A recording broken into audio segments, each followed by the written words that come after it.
কিসের পতাকা বৈঠক? দোষ করছে ওরা, বাসা ছাড়লে ওরা ছাড়বে, আমরা কেন? ফাইজলামি নাকি এটা? হ্যাঁ, ফাইজলামি শুরু হয়েছে। বাড়িওয়ালা বললো বের করে দেবে, তার মানে কি বের করে দেবে? হ্যাঁ, 3 বছরের এগ্রিমেন্ট হয়েছে আমার সাথে, 3 বছরের হয় নাই? আমি কেস করে দিব না? পতাকা বৈঠকে বসলে না ঝামেলাতে আমরাই পড়বো।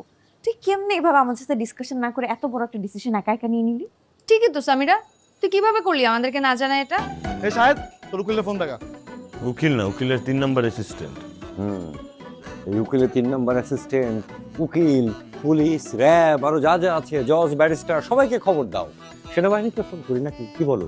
ও, আর তুই যখন মরিচালা পানি ছেলেদের গায়ে মারছিস তখন আমাকে বলে করছিস? শোন, জায়গা মতো পানি পড়লে ছেলের চোখ অন্ধ হলে আজকে আমরা জেলে থাকতাম। দেখ, এটা আমি জেনে বুঝে করি নাই, যা করছি অজান্তেই হয়েছে। তাছাড়া ওদের কিছু হবে না, তুই দেখিস। ও বাবা, সারাদিন প্রেম করতে পারো অথচ এইটুকু জিনিস তুমি বুঝো না। বুঝলাম না, ও এমন ভাবে বলতেছে যে ওদের কিছু হবে না। কি আর তোর বয়ফ্রেন্ড লাগে?